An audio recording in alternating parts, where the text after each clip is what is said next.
I got you. But I gotta do this. You're not ready, but I am. If creating that false narrative of me being the adulterous wife makes you okay, then I'm gonna do that. Because I need you to be okay first.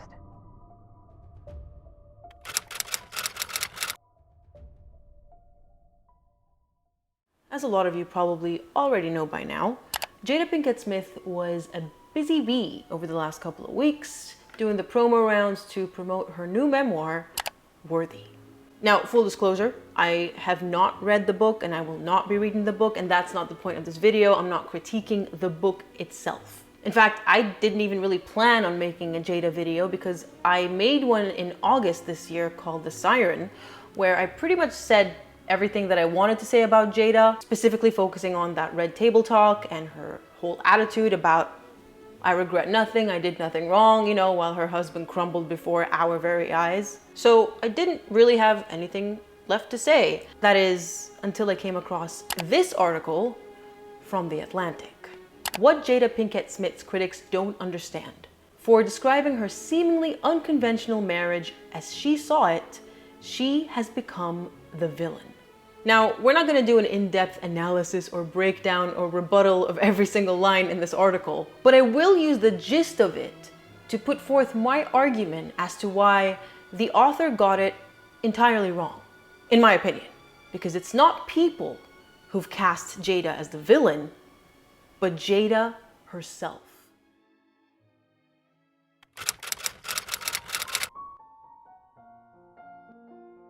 As stated in the headline and as reflected throughout the body of this article, the author claims that people have mocked and criticized Jada simply for talking about her unconventional marriage and opening up in her memoir. And they contrast this with Will Smith's memoir, where he also supposedly spoke openly about their unconventional marriage. I haven't read that either, but without the backlash.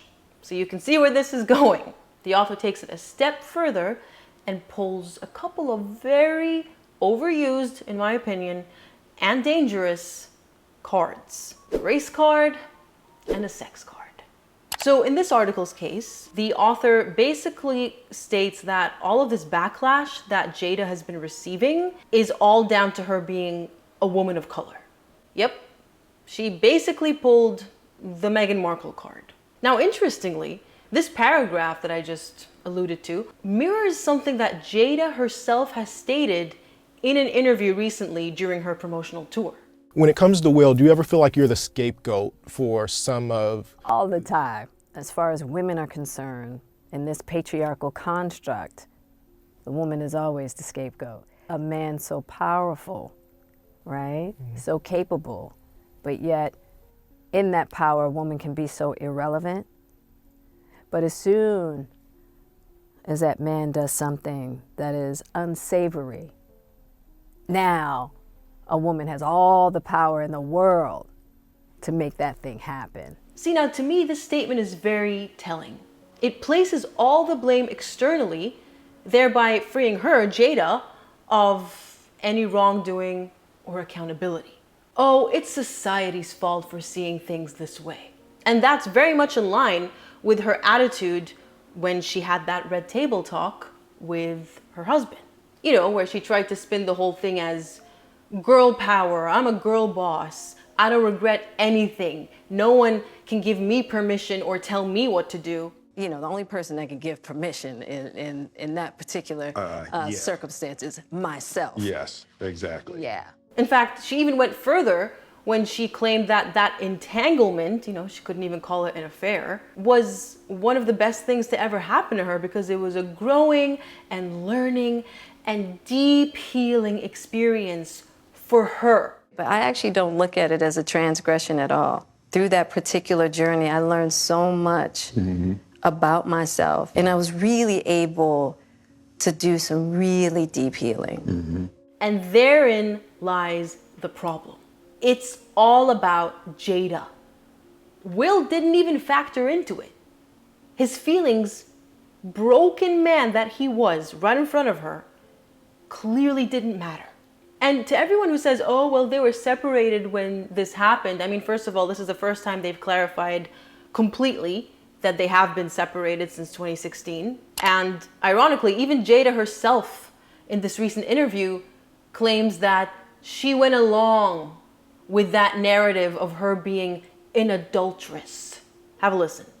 If creating that false narrative of me being the adulterous wife makes you okay, then I'm gonna do that, because I need you to be okay first. But secondly, and more importantly in my opinion, what people noticed and really were disturbed by was the lifeless and defeated, broken man, a man that she claims to love to this very day, sitting across from her at that table, humiliated on a global scale.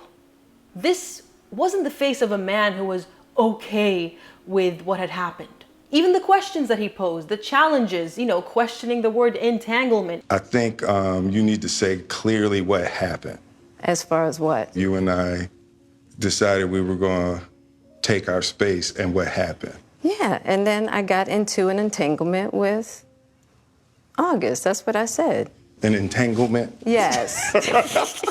Yes. A relationship? Yes, it was a relationship, absolutely. Those reactions and interactions don't convey, in my opinion, that this was a man who was okay with what had happened.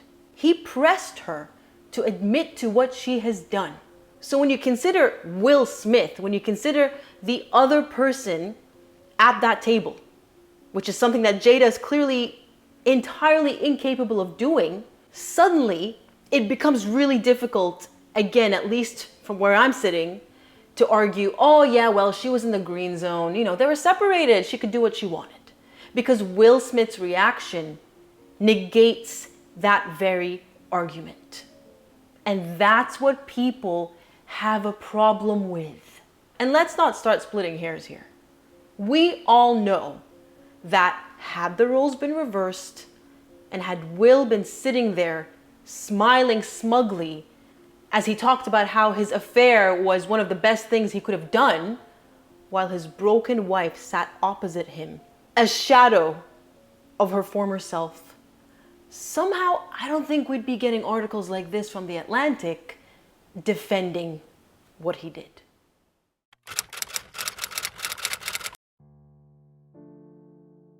I want to go back to that statement that I played earlier where Jada blames the patriarchy for the hate being directed her way.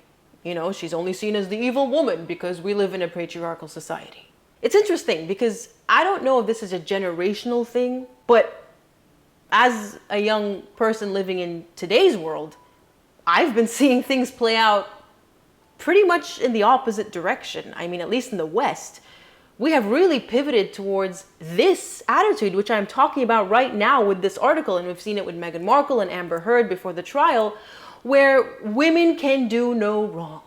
Having said that, I'm not here to discredit someone else's life experiences, because I understand that my experiences of the world are not universal. So Jada may actually have grown up in a time, she's pretty much the same age as my parents, where women were treated that way, where the patriarchy was a lot more prevalent in society and women were demonized. I mean, we know that that was definitely a part of our history as humans, but that's not the problem here.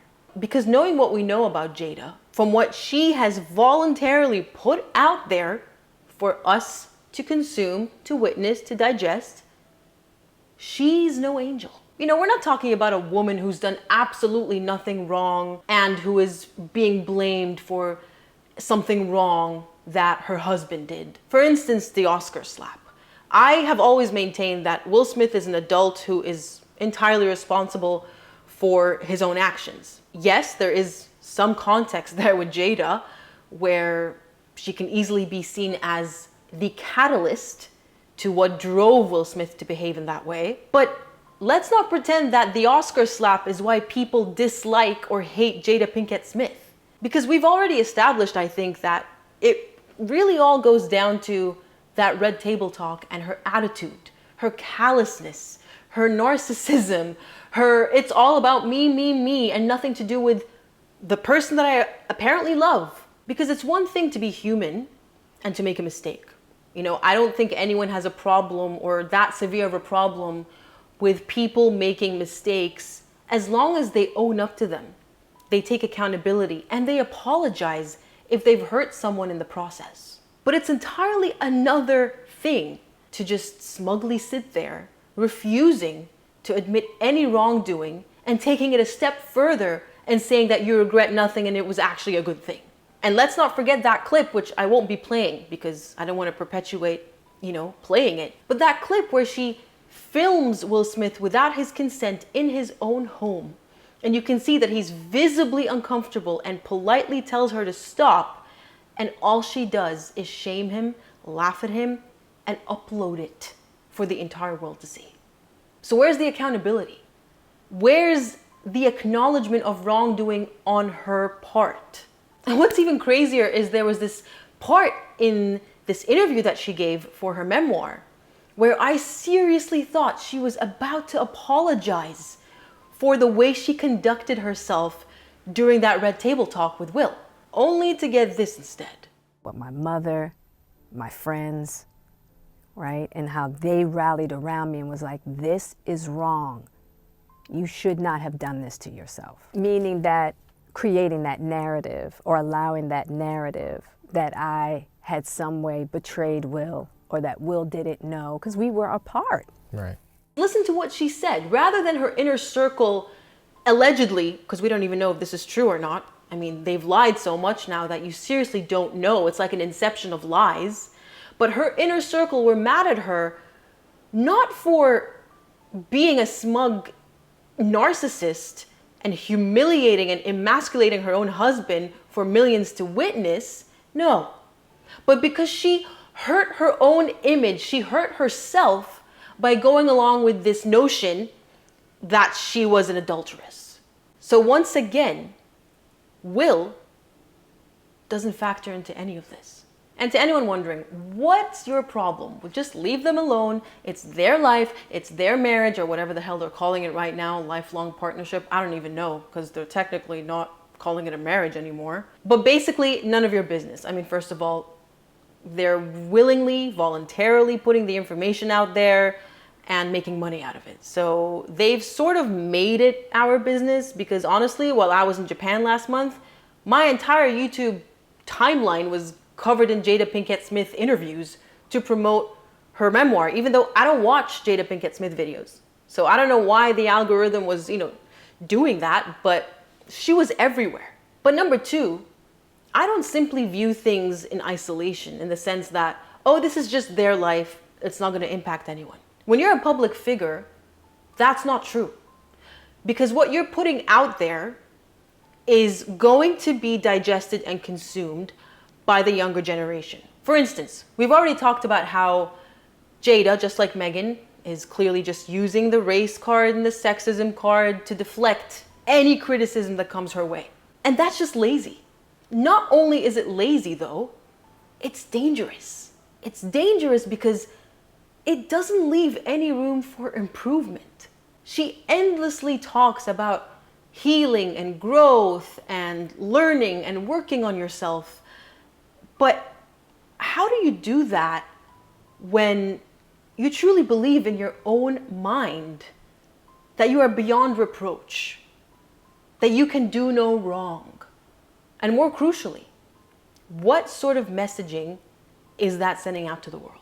Do we really want to live in a world where anytime you criticize a woman's behavior, she can freely use the sexism and racism card?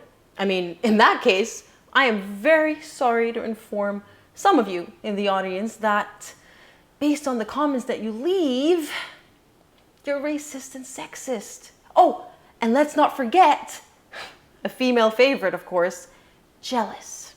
Anyone who's not new to my channel would know that a major theme, the main theme of this channel, is to push for holding women just as accountable as men for their actions. Basically, equality. And in the same vein, one of the things that I absolutely despise about society is automatically playing down everything wrong or dangerous or even criminal that is perpetrated by a woman, especially when her victim is a male. The way I see it, the author of the article missed a little something called context. Because people don't see Jada as a villain simply because of her tendency to overshare or describe her marriage in unconventional ways, and certainly not because of her race or her gender. They see her as a villain because of her behavior, because she cast herself in that role. That's it. Just some food for thought. I hope I got the message across. I don't hate Jada, by the way. I think that the way she behaves is very unsavory, to put it lightly, and unfortunate, because I'm sure there are young women out there that look up to her. And we don't want a bunch of Jada Pinkett-Smiths walking around the world thinking that it's all about them and hurting those they love the most or who love them the most in the process. I think we can at least all agree on that, right? No? Oh well, I tried. Only so much I can do. Thanks for watching, and I'll see you in the next one. Bye.